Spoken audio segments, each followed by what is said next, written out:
and happy Wednesday, world. Gentlemen, how are you today? It's Never been better. Thursday afternoon. Not too hot. It's a different time. We're meeting a little bit earlier than normal, so for all of those checking in live, thanks for coming in early. A little bit later than the time we said, but, beggars can't be choosers, right? Right. Exactly. They can try. We are here. We're week 1 through the season. I am Sam. With me is Zeb and Ross, and we are the Seahawks Fan Table Podcast. Gentlemen, the Seahawks came off a pretty close loss to the Denver Broncos. For the longtime Seahawk fans, maybe that's like the hated Denver Broncos. I'm really indifferent to them. The Denver Broncos, they were 17-1. To open the year at home, so their stadium and the altitude and the weather, not necessarily the best of places for Seattle to go to. Seattle seems to not do well in extreme heat, and apparently it was crazy hot with that altitude. We had a lot of rookies playing that game. Some did well, some not so well. Earl comes back, Russ gets sacked, Doug goes down, our kicking problems return. And Seattle returns to the prime time for the Chicago Bears on Monday night. And it's football all over again. Woohoo, Monday night. Yeah, I mean, I want to do something new that we haven't really done before. We always kind of talk about the game before we go into kind of our topics here. So I wanted to just throw a couple of hot takes from this game. And I try and limit it to like a sentence or two. So, Ross, I'm going to start it with you. Earl playing. What's your take? I didn't have a take. I thought he was all right. I thought he was good. I mean, he had the interception. That was like the storybook comeback kind of thing, but it wasn't like he made an amazing play. He baited the dude and he threw the ball and he wasn't in top shape, but nobody was. It could have probably been the altitude. He had to take 8 plays off. I don't think he would have done that in the past. And I was a little disturbed by his comments after the game. All right, more than a couple sentences, but good take. Zeb, Earl playing. What's your take? The future and our young players notwithstanding, I think we are a better team with Earl on the field right now than we are without him.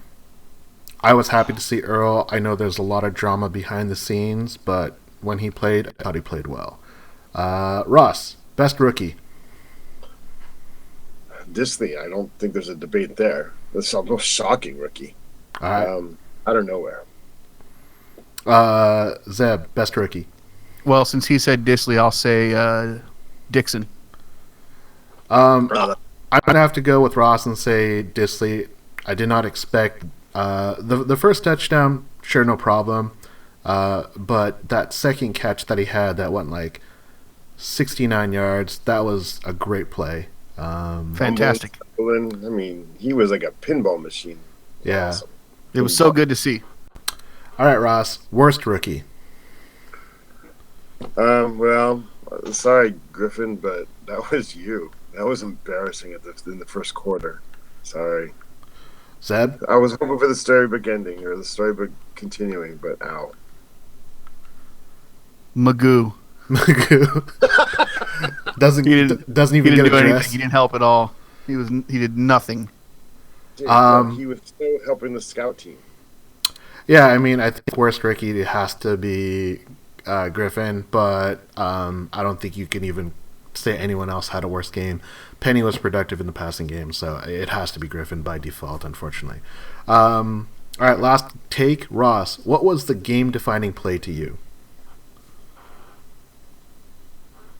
Probably mine's a little different. I thought, the first time Russell decided to extend a play, but he decided to do it with his patented left spin move, and he's not an amber spinner. It's always spinning to the left, like the opposite of Zoolander. That was it. Like I saw, like he was gonna try to keep doing that, and you can't do that against the Broncos defensive linemen, and they're outside people. They're just going to eat that up. And once I saw he was still in that mode, and I saw we couldn't protect it, I thought that was kind of that defined the game. That was going to happen all day long.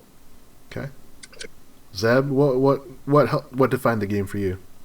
Well, I don't know. I didn't really get a chance to narrow it down to one play, so I'll say that it was the second time that Russell did that.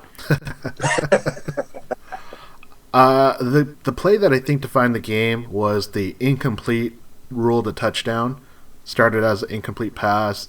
A backline judge and players convinced the sideline judge that should have had a better angle on it.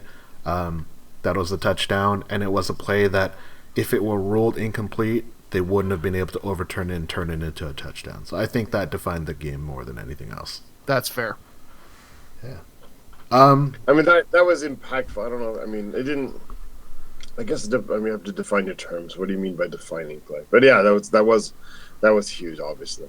Yeah, and I think it goes to say, like, I think what you guys are looking at with the sack given to Russell, I mean, that kind of leads into one of the topics we're going to talk about, because I actually had a couple conversations this week with a couple people that we're definitely angry with Pete, and we're definitely angry with Russ. I mean, after every loss, I think the coach and the quarterback are going to get most of the brunt.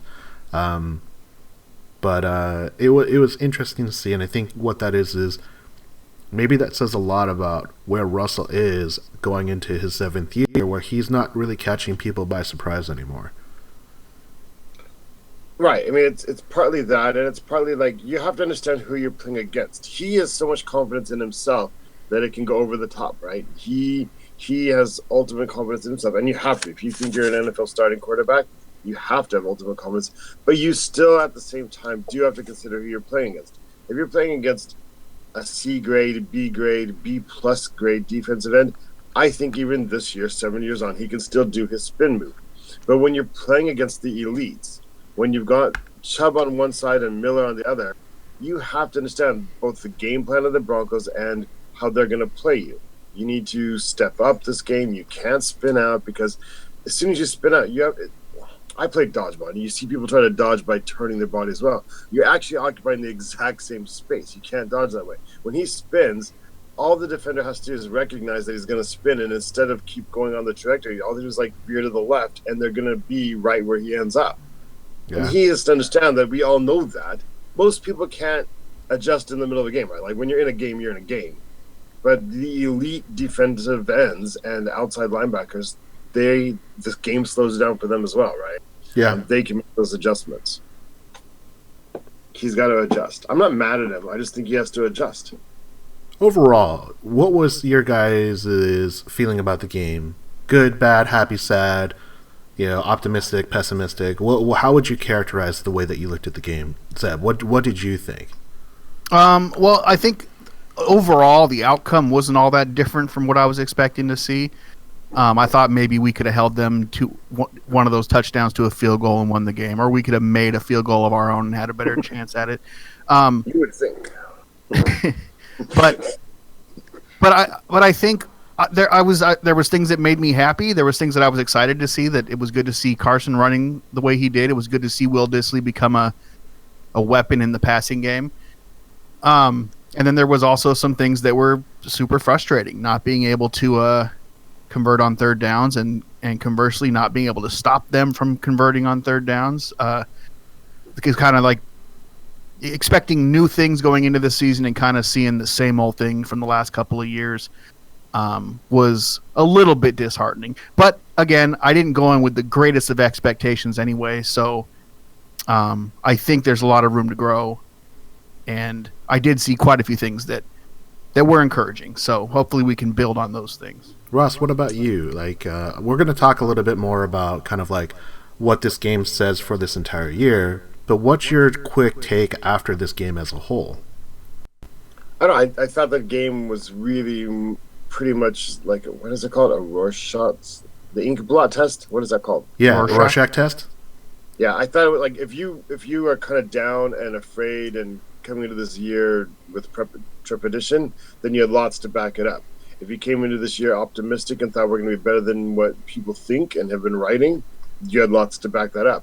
And so I think it really was just kind of that. And, and I try to be sort of semi-objective, pessimistic kind of. So I don't know. I came away with it going, yeah, we lost. I agree with that. The end result wasn't surprising. I was a little surprised how it got there. Yeah, I think that's fair. I didn't know what to think.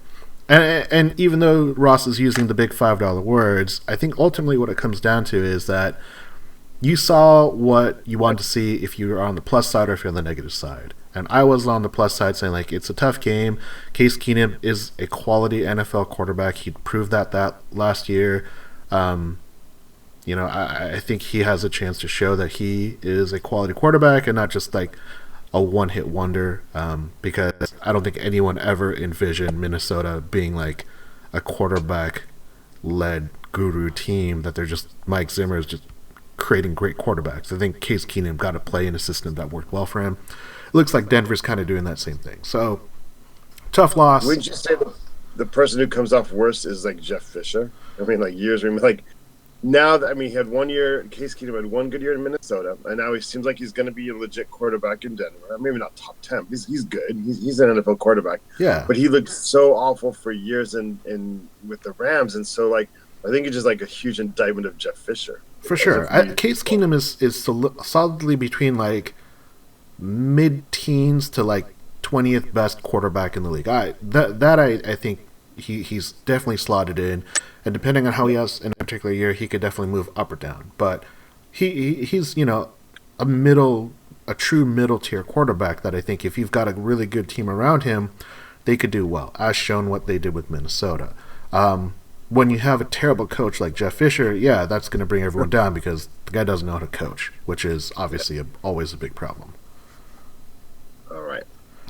Well, let's talk about topic number one because it does talk about our future, and we have talked about it a little bit. But Zeb, I'm going to hit you with this first. Have your expectations for the year changed after week one? Not really. Maybe just slightly.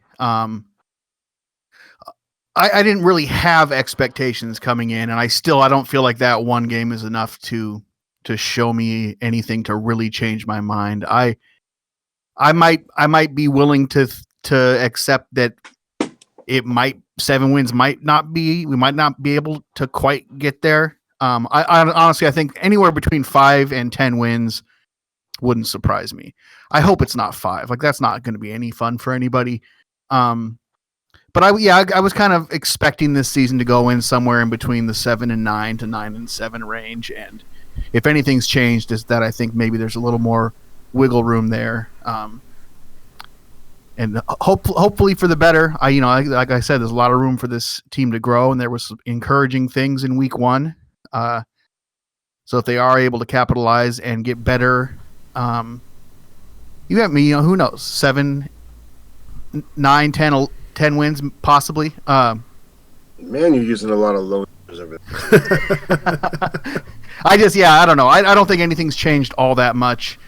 Again, like I said before, I liked some of the things I saw, didn't like some of the things I saw. Not enough to really change my overall outlook on the season yet. I'm gonna lie a little bit because I'm gonna ask Sammy here. Okay, Sammy. Yo. Zeb is now saying his impression hasn't changed, but listening to him talk, doesn't it feel like his impression has changed since last week? It's gone a little bit down. I think Zeb is open to the idea. I think that's what it shows.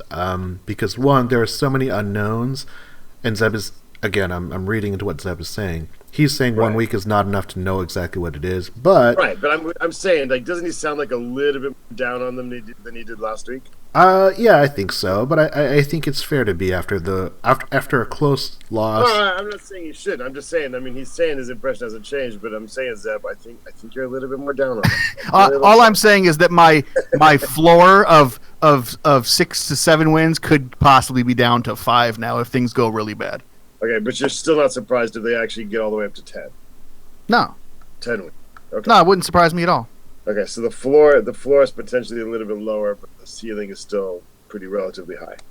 Okay, that makes sense. If 10's relatively high, yeah, then sure. I mean, I think I don't know that 10's high in actuality, but well, that's how spoiled we were for years. That 10 now seems not that high for wins. Yeah, it's like there have been years where like 10 was like, oh my god, you got a 10, double. Well, yeah, I mean, 10 wins and second place in the division and sneaking into the wild card round, that's not enough for us anymore. Like we've seen greener pastures. So that used to be the impossible dream. Right. Ross, what about you? Have your expectations changed after week 1?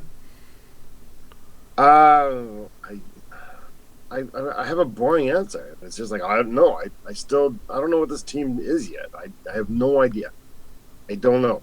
I mean, you go in Denver, a close loss doesn't mean anything. Oh, it was just a close loss, but we all know that matchups mean a lot more than anything else. It's just a matter of whether you win or lose, but you kind of expect to lose in Denver because everybody loses in Denver in September, especially week 1. So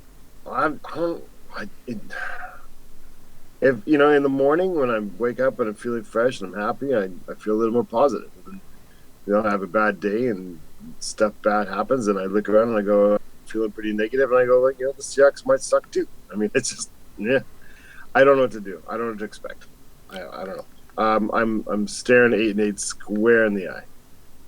I think that's kind of close to where I was last week. I think the one thing that I look at is when I was thinking about how well the Seahawks could do, my idea is that Earl Thomas wasn't playing. So that's really what has kind of changed my expectations. I think Seahawks are obviously a better team with Earl Thomas, and I think that this game showed how good they potentially could be. Kind of like what you guys are saying, there's so many unknowns, it's hard to get a really good feel for it. But they were so many mistakes made by the Seahawks team, and they were still one score away, If not for maybe the decision to pass more than run, maybe we ease up that pass rush, or maybe if they decide, we need to give Ifedi a little bit more help, because he seemed to play okay in the first 2 quarters, but in the second half of the game, he just had no chance against Von Miller. And everyone that I've talked to, you almost have to kind of remind them, for people that don't pay enough attention to football, Von Miller is a league defensive MVP. I mean, it doesn't look like it, but he is just amazing. His speed, his quickness, it's something that I don't think people really understand, because he looks kind of like a goofy guy. He doesn't. Well, I was gonna say, whenever I see a picture of him, I always expect him to start to tell me about the latest app I need to download for my iPhone. Right. But so, that dude's legit. Yeah. So I think my expectations have changed, where there's a lot of things that I wasn't sure about. I came out and said, okay, I'm a little bit more impressed. Shaquem Griffin had a bad game, no way around that. But I feel like it's something that he could grow into. And also, he's not expected to be the starter. He was supposed to be a backup. He's in the starting position because of injury. So KJ is going to come back. Our team's going to be better for it. Trey Flowers played at the right cornerback opposite Shaquem Griffin and Shaquille Griffin. And Shaquille, I thought, played great. Trey Flowers, he didn't get beat a bunch. He had kind of a ticky-tacky defensive call against him, but for the most part, I thought they played well. We got eaten up across the middle. Earl was responsible for one of them, but when Earl wasn't playing, didn't play that well. I thought Justin Coleman kind of had a bad game. A lot of soft coverage, a lot of passes that maybe if they played a little bit more man, they have a chance to stop. I think those are all things that can be corrected.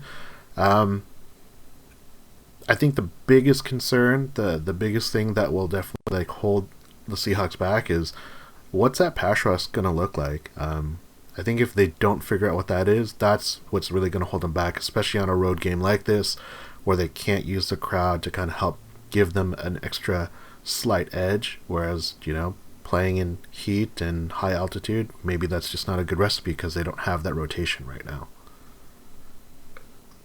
Yeah. I don't know. I think they'll be able to eventually game themselves into a rush. The one thing I was really, really, really positive about was I kind of looked at the talent level, and the talent level was way down, and we're still super competitive. And more than anything, my big takeaway, I think, from the game was just that the system, and that more than anything today, that's what matters in the NFL. It's not just the players, it's the system and the coaching. And the system and the coaching is still really, really good. And that's what kept us in the game, because talent-wise, I don't think we really had a great matchup.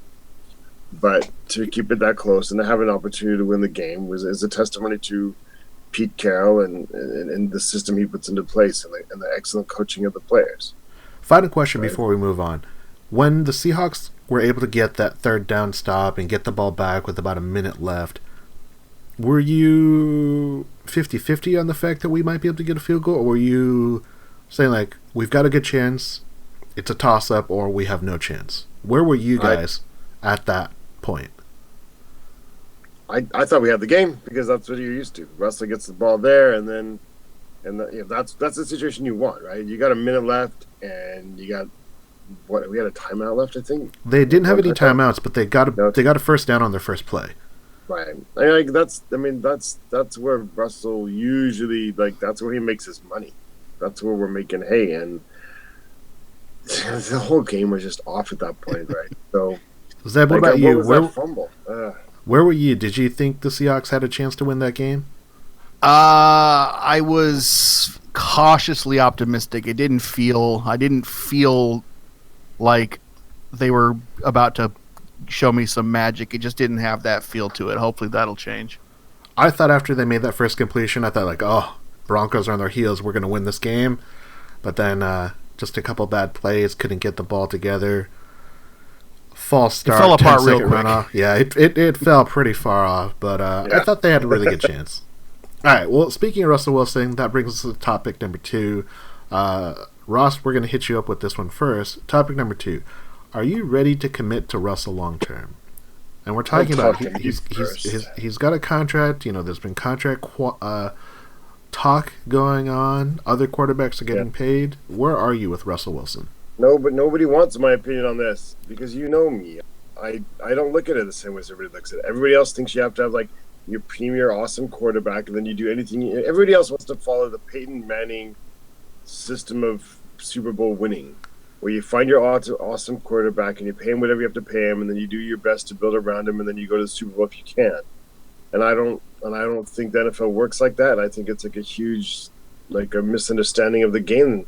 Looking around, like, I think it's very, very, very, unless you have one of those very, very rare quarterbacks like a Peyton Manning, I don't think that's the best way to build a team. I think the Rams have got it right, and I think the Eagles have it right. Like, you want to get the right quarterback on their rookie contract, so you're not spending, and then you can have one other $20 million person on your roster, $30 million these days, getting there. So, like, talking about Russell Wilson in the future, I love Russell Wilson, and you could keep him. We could keep him and always be competitive. And so if that's good enough for you, and that's a safe place to go, and that's the safe way you want to run it. And we know Russell Wilson and Pete Carroll connect on a deep level, so that's what they're going to do, and that'll be fine. We're always going to be competitive. I wish they would be a little risky and, like, trade him for a ton. I mean, again, this is going to sound evil, but you could get so much for him. I don't know. I would prefer to spend that money on, like, 12 other different positions or 5 other positions. Try to find, gamble on finding the right rookie quarterback who can still do the job. And yeah, I don't know. I know it's not a really popular opinion. I thought people started doing things a little differently when they watched the Eagles and so on. But it's a very, very conservative business environment in the NFL. Zeb, what about you? Where are you with a long-term support of Russell Wilson? Well, look, I totally feel you, Ross. I understand what you're saying, and I do think there's some very sound logic to your method, to the method that has been proven to be able to work, despite most teams not going that way necessarily. Still looking for that guy, like you said. You and I both know, Ross, what it was like here when we couldn't find a quarterback good enough to lead this team. I get it. So that right there is almost enough for me to say, give Russell whatever he wants. Keep this guy on the team. But at the same time, like I said, I do understand where you're coming from. And if we tie up, a $50 bazillion in Russell Wilson and therefore have to sacrifice at other places, are we really doing the best we can to make sure that this team can be successful? Yeah, you and want adapt. at that point. I just don't see where your competitive advantage is coming from, right? Like if you're just doing things the way everybody else is doing it. Well, I mean, okay, so it'd be one thing if this team was well known for drafting extremely well, which we've seen over the last 3 or 4 years that they're not necessarily. Because if you can get a rookie quarterback who can play lights out on his rookie deal and surround him with talent, you could also find wide receivers and running backs and offensive linemen and defenders that can do that same thing on a rookie deal. So you can save money everywhere. It doesn't just have to be the quarterback. But obviously, when you're talking about locking up a top 5 quarterback or a perceived top 5 quarterback, yeah, that's a lot more money than you're going to give anybody else. So, and compared to even like 10 years ago, like the quarterback's percentage of the salary cap has gone up. It's up and up and up and up. It's getting insane, and it's going to be fully guaranteed probably, or close to fully guaranteed now. Yeah, I mean, yeah, maybe it's time. Not that this is any kind of realistic possibility, but maybe it's time to look at the system and the cap and find a way to. I definitely change things. I wanted. I mean, that's a different conversation, obviously, but I 100% agree with that. They're going to have to do something, I think, in the next 10 years because teams have adjusted to the cap, and it's now. Yeah, I mean, every other position now gets hurt. Defenders basically have to ask for extra money because they know that they're going to get fined every week. I mean, like, yeah. There's all sorts of things wrong with the structure. My final answer on this is that, all that said, unless we have a really solid plan going forward, I think this team, this front office, has very little choice but to keep Russell. Long term. I agree with you guys both 100%. But the thing is, it's the reality of the situation. In a perfect world, like, yes, you would not be hamstrung by your contract, especially to the number one contract that you have to have on the team. That is 100% I agree with. Number two, though, is the odds of finding a quality quarterback in the league in general, it's insanely hard. Can you guys even think of a quarterback that wasn't drafted in the first round other than Russell Wilson that's starting and worth playing? I mean, I can't remember for example, like when was Case Keenum drafted? Case Keenum wasn't drafted, so I mean we're how about Kirk Cousins? Yeah, but the thing is, you have to think about it. Out the first round, right? Case Keenum is not a rookie on a rookie deal right now. He's got a big league contract. Okay. What was the question? Are we talking? The question is, can you think of a starting quarterback right now that was not drafted in the first round that's starting in the NFL, and it's a rookie? Well, a rookie? No, because that's not how people do it. It's not, but that comes to the reality of the situation. The reality of the situation is, some of them second round picks wasn't Mitch Trubisky. Mitch Trubisky. Last year there was somebody drafted the second round, I think, who ended up being a starter as well. I don't know. Okay, so at a minimum, you're using a late first round or an early second round, which is where the Seahawks have traditionally been, right? Well, no, because I mean, like, you're using old parameters for a different idea. You're saying because I mean, people like only tend to draft people in there. I mean. And then if it's a 5th, 6th, 7th rounder, they don't develop them because they just go and start over again. Okay, so what would happen is the most realistic quarterbacks that we would be looking at that are, let's say untraditional picks like a Lamar Jackson in Baltimore. He was drafted at the end of the first round. He's on a rookie deal. He's on a team already with an established quarterback whose contract is going to expire. Kind of the same thing with Pat Mahomes in Kansas City, a late first round pick, I believe. They traded away their quarterback so they could start this rookie. Is that like the closest that you would say is kind of what teams would be doing to get away from just signing the same quarterback to bigger and bigger contracts? I mean, I'm sorry, Dak Prescott, 3rd rounder. Okay. I mean, Tyrod Taylor. But Tyrod Taylor's not on a rookie deal. Oh, so they have to be on their rookie deal right now. That's. Well, I mean, Well, that's the reality because like you're getting a Case Keenum. Arias is saying on the Twitch chat that Mahomes was the 10th overall pick, so not a late first round. My bad. But Garoppolo, they traded picks for him and they gave him a big deal. So yeah, I understand what you guys are saying. I fully believe that yes, it would be great if we lived in a world where teams didn't have to invest in the quarterback and could spend time and time again trying to find someone to play that position. But it's so rare. It seems so hard to find that quarterback, and teams are so hesitant to give that up once they have them. I don't see the reality of that ever coming true. So I think kind of like what Zeb is saying, like by default you have to invest in Russell Wilson.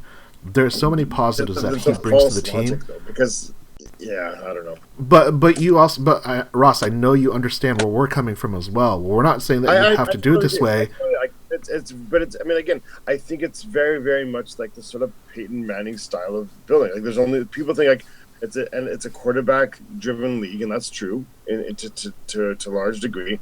And so once you find your guy, you have to get him. But what they don't realize is once you get your guy and you latch onto him, really you've just put on ankle weights essentially. Right. It's not necessarily a precondition because, for example, like Nick Foles just won the Super Bowl. He just was a Super Bowl MVP. But he was also the highest paid backup in the league. So the Eagles lucked out. But you've seen him play. He's not Peyton Manning. You can win with a strong supporting cast and not the best quarterback. You can win. There's all sorts of. Yes, you can. It's just. I mean, you say it that way, but it's like you're trying to say, yeah, it's can, but it's very, very difficult. I would say it's just as difficult to take somebody who's on their third contract and still win a Super Bowl. I mean, like, so many quarterbacks have won the Super Bowl on their rookie contract and then never won them again. Yeah, I mean, we're talking about Roethlisberger, Flacco, Russell Wilson. I mean, did Aaron Rodgers do a Super Bowl? I kind of feel like I feel like Aaron Rodgers was on the bench for like 10 years before he got to start. So I can't recall if he was on his rookie contract or not. But yeah, he's another potential guy. But we're talking about so many teams that when you find your franchise quarterback, you pay them so much that it never lets you get there again. I mean, for example, Matt Stafford is probably as good as Foles, right? But his contract is so much bigger that the Lions would never go to Super Bowl. They have a good enough quarterback who will keep them competitive every year, and Matt Stafford will never win a Super Bowl. Probably he's not good enough either, but he's good enough. He's just that level where people think they have to pay him. He's kind of like Kirk Cousins. Kirk Cousins will never win a Super Bowl, but he's just good enough that you think you found your franchise quarterback. And orthodox thinking is that you can't let one of those people go where you have to pay him giant money, but all you're doing is giving giant money to a guy who's probably not good enough, and you've overrated, and all he does is like make your team competitive for TV. But if your goal is to win a Super Bowl, Matt Stafford and Kirk Cousins and these quarterbacks, you should just let them go or pay them much, much, much less. I think you're right. I actually do think you're right in that your last statement. The problem is there's always going to be somebody willing to pay them. So there's no way to set that precedent. Well, that's the thing. It reminds me very, very of that conversation that they had in Moneyball where what's his name and what are their names? Brad Pitt and what's his name go outside in the hallway and he's talking about like how like people in the NFL like sometimes are making decisions and they don't really understand what they're like in baseball they're trying to buy players and you're trying to buy wins, and then in NFL you're trying to buy points, you're not trying to buy players, but that's not how people see it. Right. And I just think I think that the real Moneyball revolution has not yet come to the NFL. I think it's still very, very orthodox. I think that if there wasn't the certain restraints that I think we've kind of agreed are a reality in the current day NFL, I would definitely go with what you would want to do, Ross. Because when I play like my baseball game or my football game and I do a fantasy draft and I pick all my players, I always pick young, cheap guys or guys that are on their rookie deals because I want to be able to control them for a longer period of time. That's the perfect way to do it. But it's hard to have an entire roster built of megastars at the peak of their prime and a bunch of rookies that are ready to step up and play. I agree. That's the reality. And that's why at the quarterback position, I think it's so risky. And I think people have gotten to the point where, like, they've seen Russell Wilson for so many years, they kind of just, it's not good enough anymore. And I kind of think that people have lost what makes him so unique and why he is so much better than so many other players. I think he's an elite quarterback. I don't know if you. But you don't want the contract. That's the issue. Right. I mean, like, the contract is not worth the talent, and I think that's a totally fair thing to say. But what do you think he's going to get in the contract?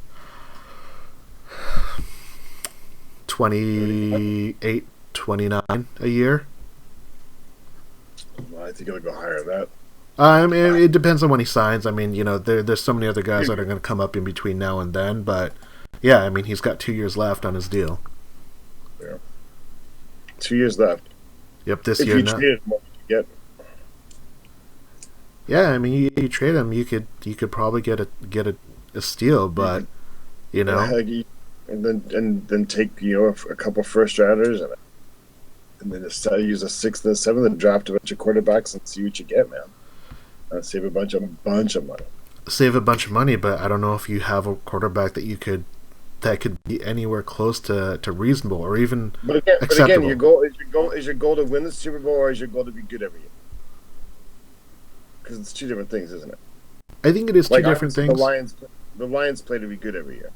I don't know if they play to be good every year. They try. I don't say they succeed. That's what they play. That's their goal. Like, they don't construct their roster to win a Super Bowl. They construct their roster to be competitive every year, to sell seats.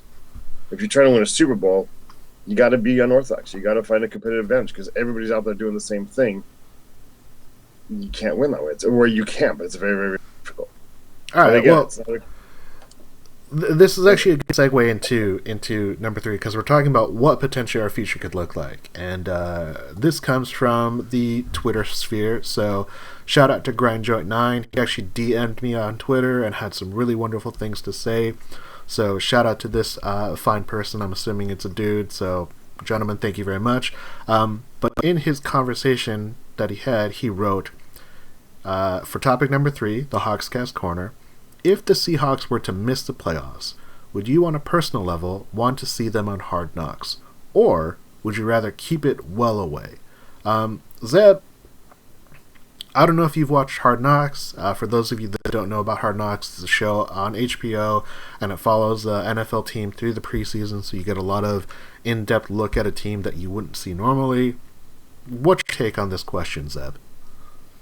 I watched Hard Knocks the very initial season they had it with the Baltimore Ravens back in 2001. And that's the last time I ever watched Hard Knocks. So needless to say, I'm not really interested in that particular type of programming. If I would like to say that I would not like to see the Seahawks on Hard Knocks. Simply because I don't want to watch it. I don't want to watch that show.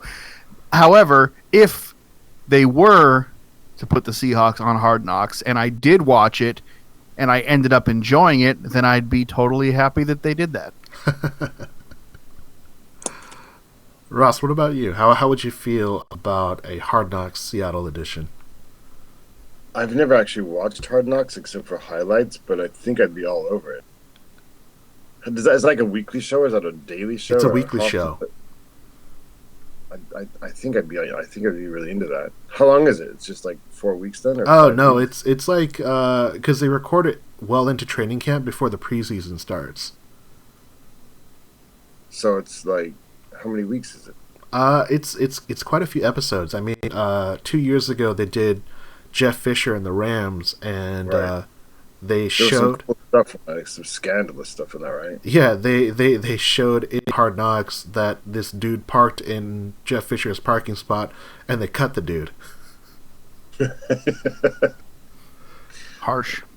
Okay. Yeah. I'd be into it. I mean, like, I don't normally watch it, but it'd be really, really hard not to. And I know, like, objectively, there's reasons you don't want to be on it, but I wouldn't be able to help myself, would I? Yeah, I think it's only like 5 episode seasons. So. Oh, okay. Well, yeah, I'm totally into that. I think if the Seahawks missed the playoffs and they were the option to Hard Knocks, I would actually not want them to be on it. Not for any reason other than the fact that I think it'd be actually really. I think it'd be kind of boring. I think, especially with this current iteration of the team, there's not this same level of drama or character or zaniness that I think would make for really entertaining television. Pete Carroll's kind of cliche. Russell Wilson's kind of cliche. I just don't. Like this past off season would have been like covering like the punter competition and.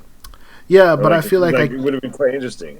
I mean it'd be interesting, but I don't think it's worth like seeing the ugliness of maybe my favorite team. I just don't see that value, because if I want to watch a show, and again, maybe I'm not a big reality TV person, I want to see something at the highest level, or you're just going to get the nastiest dirt, gossip, drama, backstabbing. That's the way that I view it. And again, because I don't like reality TV, I've only watched a few shows like that. It doesn't appeal to me, and I also think that this iteration of what the Seahawks are, I don't think it'd be that interesting. Like, I don't know anyone on the team that would be a great interview or a great person to listen to. I mean, all the people they have right now, they're all great football players, they're all nice people, but they're not necessarily interesting outside of the fact that they play football professionally. Maybe there is, though. Maybe we just don't know yet. Like, we didn't know how interesting Richard Sherman and Earl Thomas were going to be when they were young players. Oh, I don't know about that. I remember when it wasn't Richard until Sherman got in AJ's green face in that first game where he got a touchdown, where he got an interception. He drew a flag right away and like, yes, I like that dude. I think you'd find a lot of these guys, if they had a platform, would probably be much more interesting and entertaining than you think. I think it's possible. And a quick shout out to Arias, who says, I think it's bad for the team camaraderie and would hate that if it was them, but I'd watch every minute and deal with the self-loathing. So I think, yeah. I mean, I'm being honest, if the Seahawks were on Hard Knocks, I'd sign up for HBO and watch it. I definitely would watch it, but I'd only watch it because it's the Seahawks. I'm not interested in the show naturally by itself. I think I mean, again, there's downsides to it. I don't think it really.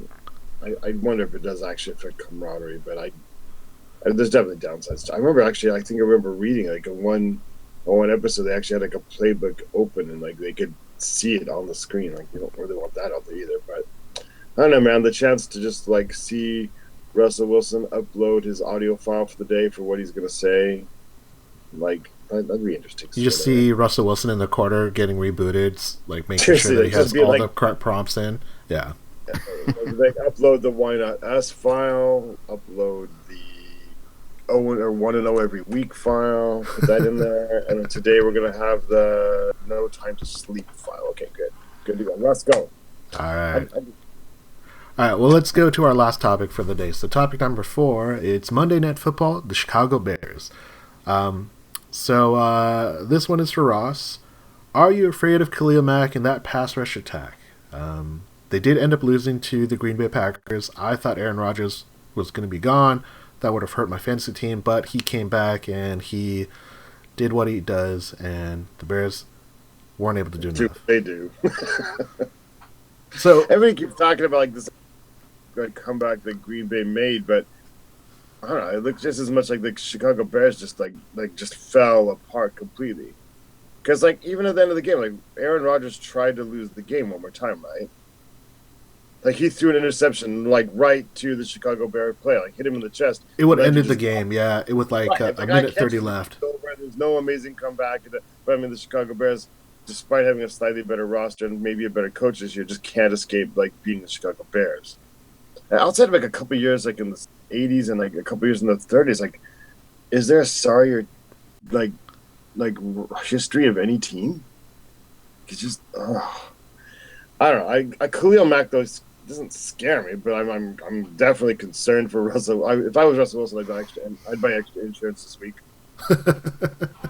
And I don't know how Ifedi's handling this week. Like that dude just must be like, I don't know what to do, man. I don't know what to do. If I just quit, they'll mock me for the rest of my life. But I don't know what to do, man. I hope I don't know, they got a little weird last game, and they just like left Fetty on an island, no help at all on 2 plays, and Von Miller got sacks on both. I mean, you can't. They can't. They're gonna learn their lesson, right? We hope so. They're gonna keep somebody in there, and it can't be Penny. Oh God. I'm a little nervous. It's gonna be a 3-sack night from Mac, but I don't think that's like not overcomable. I don't mind taking sacks, especially with the new punter. I don't mind taking a sack. I don't mind. Yeah. If you can extend a play and it's got a chance like to have something awesome happen, it's cool. I think it's okay to ask Dixon to punt the ball an extra 5 yards, isn't it? No. Yeah, possible. Yes. I don't mind. Like last year, like when John Ryan was having a few of the sacks really hurt because he was only netting like 38 yards or something. Like, dude, you can't, like, that's helping them a lot now. But this year, it's just like, dude, just kick it a little further and then out of bounds, right around there on the 3. Okay, cool. Yeah, that's my answer. Zeb, what about you? Are you just afraid of this offensive line versus any defense? Russell Wilson sitting behind there. No, I'm not afraid of our offensive line. I think is going to get it together. I think we're going to be okay there. I am deathly afraid of Khalill Mack. I'm pretty sure he's Thanos. He's just snapping. Yeah, like I don't know. Like he played last weekend. Off how much practice time did he have with the team before he got to go out and play a game with them? 27 minutes. I honestly feel he only had like maybe 2 whole days before they played on Sunday. Yeah, I don't know if he's even necessarily considers himself in football shape yet, and he was a monster out there in the first half. Now then again, in the second half, he, I don't want to say disappeared, but he wasn't nearly as effective. And of course, when Aaron Rodgers turns on when he smiles at the camera and winks and it blings a little shine on his tooth and he turns on the magic, and he does the little belt thing, it's over for anybody. So that's not, it's not enough to really base it on. But, yeah, I'm afraid of Khalill Mack. Watching Von Miller kind of have his way last weekend doesn't inspire me, doesn't give me any extra confidence. I don't feel like Ifedi had a particularly terrible game either. Not that we don't expect the world of him by any means, but I think he did okay considering the circumstances. And I think Khalill Mack is just that much better, just that much more impactful than Von Miller is at this point. So yeah, it's a definite concern for me. Arias chiming in on the Twitch chat saying that on the Cobb touchdown, the one that they went to go ahead and get the go-ahead score, they had Khalill Mack drop into pass protection for some unknown reason. I think the question about saying, like, are you afraid of Khalill Mack and any pass rush, it's always going to come down to, do you trust this offensive line? I think you can. I think there's a lot more promising things about this offensive line versus what we saw last year. I didn't feel as if when we ran, it was hopeless. Like, there are actual attempts at solid run blocking, which I had no faith in the offense last year. I think one of the things is Denver came in with a very definitive plan saying, like, look, we're going to hunker down on Russell and we're going to contain him and not let him break out. And that's kind of what they did. On play action, it worked at the beginning, but once they started running more and more play action, they didn't bite on it. They didn't trust that Seattle was going to actually run the ball. You're not going to run the ball sometimes. Yeah, and I think that's the one thing is, like, if we were a little bit more balanced, I think we had a much better shot at winning that game in Denver. But the fact that our pass to run ratio was almost 2-1 in favor of passing, I mean, that was a bad sign. And we were never more than 1 score behind. Yet we couldn't establish the run. We opted not to run on 3rd and short. We found ourselves in 2nd and 3rd and longs, and it just kind of looked bad. But we did use the passing game to kind of supplement the run.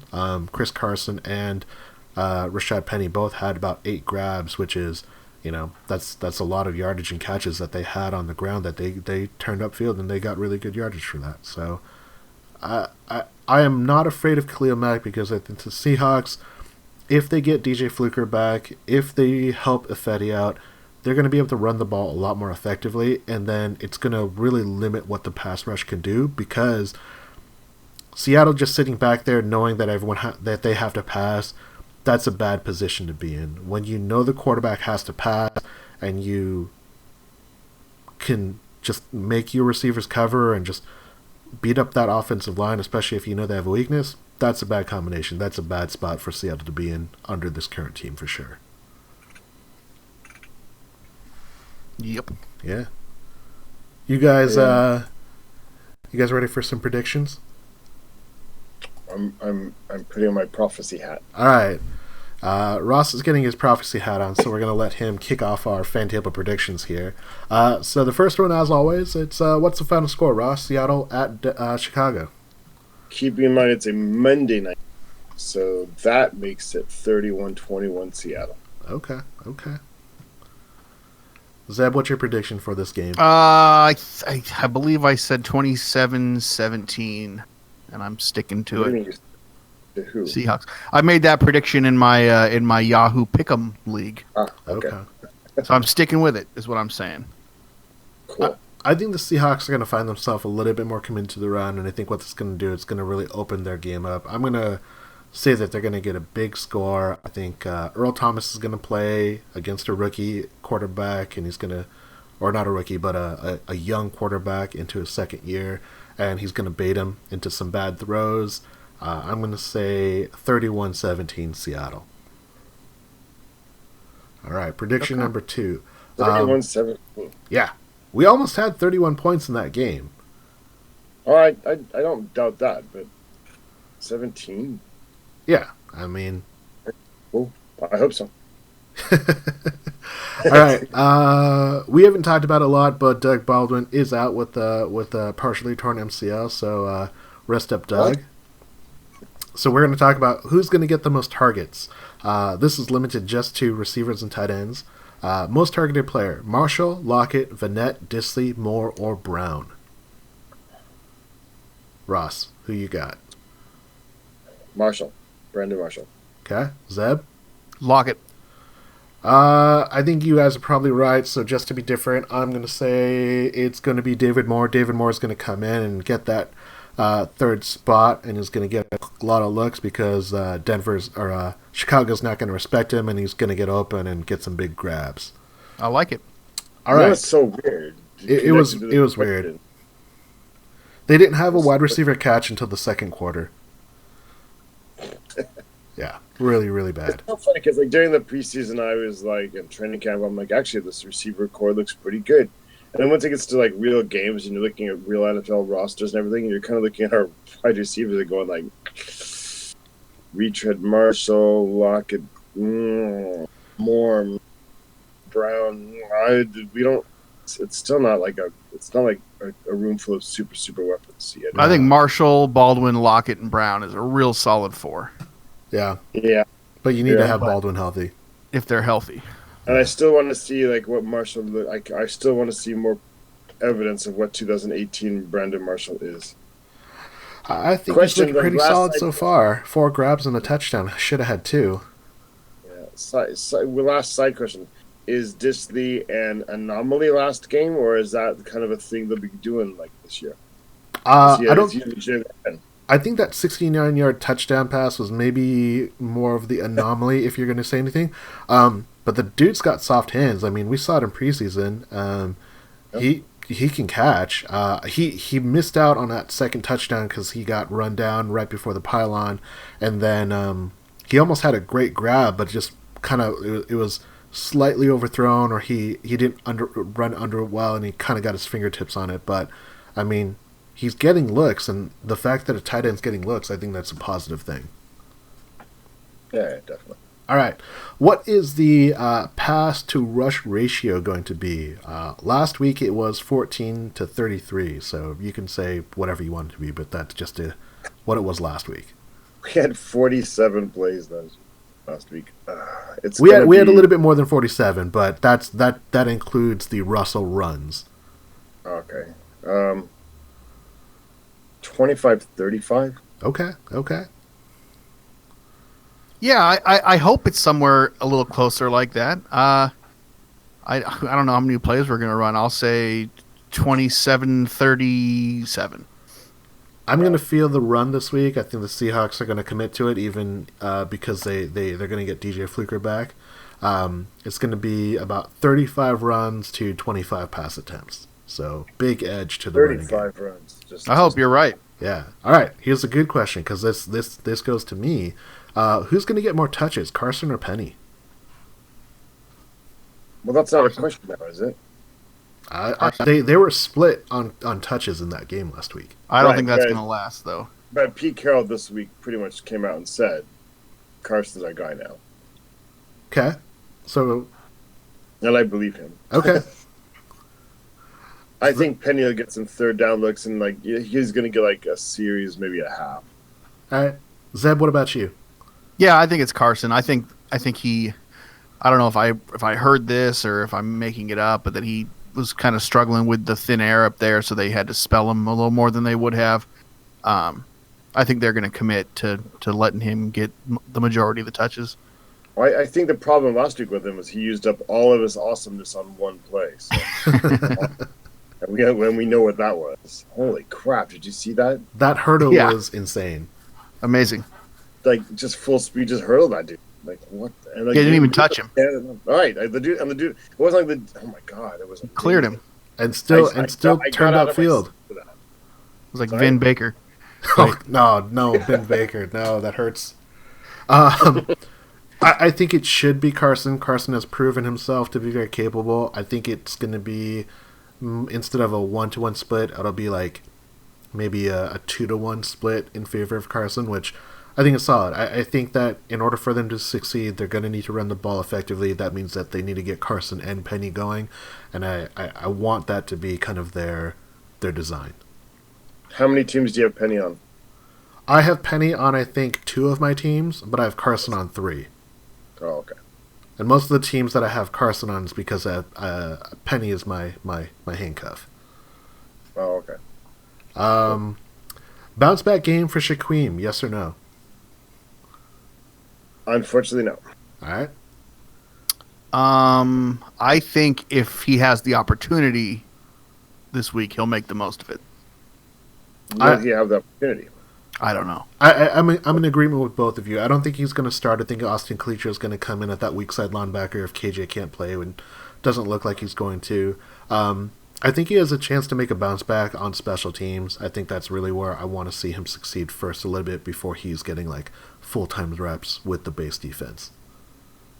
It's too bad, too, because I was going to be an offensive. He was going to, have a strip sack, and he was going to have an interception. It was just going to be awesome. And yeah, it would be in Kenton, but the problems with his game were just pursuit. He got there. The one was on that touchdown to the running back. There was a miscommunication because they swapped the defense, and he was just out of position, so took a bad angle and had no chance. But that kind of did him in. I think he was also one of the rookies that had a real bad time with altitude as well. I think like a good chunk of the team got sick and was throwing up, which is never a good sign. The angles thing bothers me because I saw it. There was some of that in the preseason. You're kind of thinking, okay, he'll get used to the speed of the game, and just not there yet.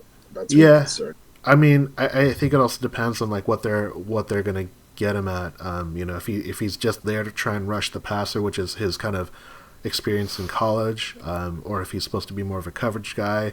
I think that's what's going to be really tough for him, and maybe that's kind of the unspoken thing about KJ Wright. He does both of those things really well.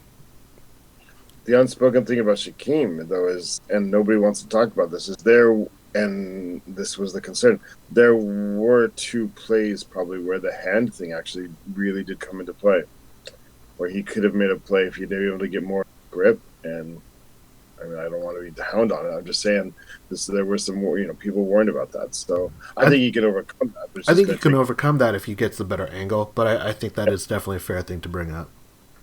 I don't want to be the jerk saying, early, way back in February when we discussed this on the board, I was one of the people who said I didn't want to draft him because I would hesitate to draft him because a couple times a game that would come up. But if everything else he does is above average and that kind of on balance makes up for that, if he can make enough positive or super positive plus plays to balance out 2 negatives, hey, that's cool then. So he's just gonna have to make sure everything else goes right. He has no margin, right? Yeah, I think you have to give him 6 weeks to grow a hand, and if he can't, then you just have to cut ties. Is that inappropriate? I think that's in his contract, actually. All right. Well, by the bye, wherever our bye is, he has to grow up by the bye. No, I mean I just think I think he'll grow into not a hand. I think he'll grow into adjusting to the game. Yeah, I agree. Aries points out on the Twitch chat that he got run through once too, and that he agrees with Ross that he's got to get run through. So moving on to our last few predictions. Over under kicks missed 1.5. Ross. By us or total? This is kicks, so I'm including point after attempts and field goals. 1.5. Right. Seahawks only or Seahawks plus Bears? We're just gonna go Seahawks. God, it better be under. It's gonna be over, isn't it? Fuck, it's gonna be over. It's gonna under. Be one of each. I'm going under too. If it's not under, then the Seahawks have to make a change at kicker. They can't have 2 games in a row. They can't go into the 3rd game in a row with makeable kicks. These kicks are definitely very different from the Blair Walsh style of kicks, where Blair Walsh is just shanking it like way left. I mean, these have the distance, but Seabass has to connect, especially if he gets 2 shots at a kick. So he missed 2 extra points in the preseason, right? Yeah, that's why I'm saying you can't have the 3rd game in a row where he's missing kicks. It's just, I knew it. Remember, Sam, we were sitting there, and I was like, he's got the leg. He's always been known for the leg. He's actually not known for accuracy. Ross, we've been talking about the importance of special teams since the long snapper. I mean, we're going on like 3-4 years now. So yeah, you're preaching to the choir. Going to save money in special teams. Special teams is like a tiny part of the game, but it matters so much every single time they're out there. Like, it matters. It's going to decide field position or a point. So quit trying to save money there. Yeah, especially because you're going to save like what, $200,000? Who gives a shit? Yeah, like, fucking hell, dude. Spend. Give me a break. All right. Speaking of awesome special teams, over under Dixon punts within the 10-yard line, 2.5. Under because there's not going to be that many punts. 10-yard line, not 5. We're going to have to punt that much, but I'm going to go over. I'm going to go 3 inside the 10. I'm going with Ross. It's going to go over. Michael Dixon's going to punt on 1st down and just pin him at the 1-yard line 5 times in a row. Okay, I'll take it. If you said that from the 5, I'd hesitate. But inside the 10, yeah, it's got to be over. All right. Last prediction for the day. Mike Ditka references over under 3.5. Under. Monday Night Football. Over. I'm just going all unders. Chris Collinsworth. Al Michael. Mike Ditka. I don't think it's going to be from Chris. We're just talking about references from the game. I know, but Al Michael's just going to ride that all night, and because there's multiple angles they could take on it. Jeez, it's going to be over. Oh, of course it's going to be over. I'm with Ross. Well over. There's going to be a refrigerator. There's going to be a refrigerator Perry reference in there as well for bonus points. It's going to be over. And speaking of over, that is our episode of the Seahawks Fan Table Podcast. Gentlemen, shout-outs. Shout-outs.